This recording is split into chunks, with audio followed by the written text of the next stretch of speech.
And to discuss the Syrian crisis, we have with us in the studios an eminent panel. Please welcome Dr. Bhaskar Balakrishnan. He is a former ambassador. Welcome to the program, Dr. Balakrishnan. Sitting next to him is A.K. Pasha from the Center for West Asian Studies, Jawaharlal Nehru University. Welcome to the program, Professor Pasha. We are also joined by Dr. Wael Awad, a bureau chief with the Syrian Arab News Agency. Welcome to the program, Dr. Awad. Dr. Balakrishnan, let me begin with you, sir. How do you view Russian decision to intervene militarily in Russia, and do you think it's going to help in Syria, and do you think it's going to help stabilize the situation there? Well, this is a major change in the region where Russia has decided to invest heavily in building up its military strength and to play an activist role in trying to end the conflict. So almost everybody who's observing this says that this is a kind of game changer in the region. Russia is playing for very high stakes. There's build-up has been taking place since August in the area around Latakia.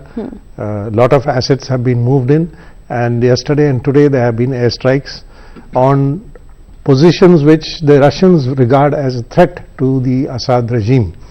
Now, the main immediate objective appears to be to secure the areas on the western side of the Damascus-Aleppo highway. If you recall, the IS strongholds are all on the eastern side of the highway. And these are largely desert and less populated areas. What is there on the western side of the Damascus-Aleppo highway are the ports, the important ports, and a lot of agricultural areas and the population. So clear objective of the Russians appears to be to stabilize this region and make sure it doesn't fall into opposition hands. So the airstrikes, at least for the first 2 days, seem to be targeted towards achieving that. We'll have to see how it goes. This is a high risk operation. Purely by air power alone it's not possible to overcome what's happening on the ground. They will need the support of the Syrian forces on the ground. Right. But do you see this involvement intensifying in days to come? Russia has of course said that there are no ground operations planned as of now, but are we? Do you foresee a scenario where there could be boots on the ground? Yes, I think this is the beginning of the process. There is something known as mission creep which happens. There is a certain number of Russian Marines already there. There will be Russian advisors. At least in one engagement, Russian troops are reported to have participated. So as time goes on, and given the determination of the Putin administration to see things through, it's quite likely that this kind of engagement of Russia will increase. Professor Pasha, do you think the Russian involvement in Syria, it marks a turning point in this crisis which has been raging on for 4 years now? Yes, of course, it is a major development which I think, in my perception, will change the regional balance. It will impact regional politics and of course the global politics also, because Russia has been meticulously planning this move for quite some time, if not weeks, months. For the last 1 year they have been consulting with the Iranians very intensely, with the Saudis, with the Israelis, with the Turks, and not to speak with the EU members also. They saw a subtle change in the attitude of Saudi Arabia, particularly when it assumed a militaristic role in Yemen and also the deterioration of the situation in Libya and Iraq.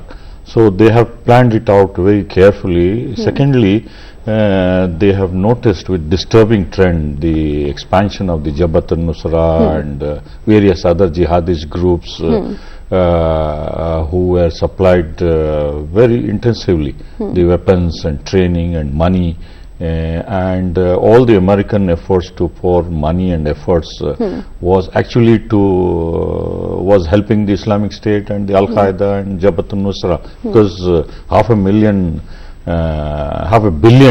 have been spent in training for the last couple of years, and the military chief in the US Congress admitted that they have trained only 5 so far, and which is shocking. and it goes to show how the Western aim was not so much to fight the IS, but to fight the Assad regime, and it was very clear. So just who is Russia targeting at the moment? At the moment it is targeting these terrorist groups, Jabhat al-Nusra and its affiliates, because they have achieved phenomenal gains in the last couple of weeks and months, and they posed an imminent danger to Assad regime and more importantly to the ports and harbors where the Russians have naval bases, because that is the only area where they have strategic naval facilities there.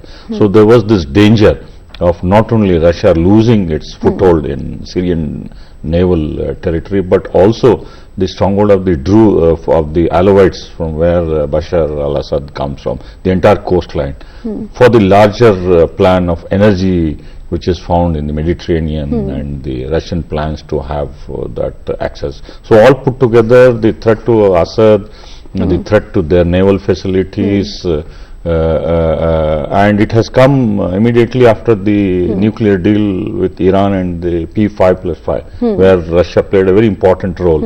And now Bulgaria and Turkey refused air flights. It was Iran which helped the Russians to fly all this heavy equipment. So in that way there is a virtual alliance between Russia, Iran, Iraq, Syria, and more importantly Hezbollah, fighters which are on the ground. So in that way there is a powerful alliance which is building up. And this, I think, now will take on the Islamic State once these terrorist groups are contained as far as the threat to these two major facilities are concerned.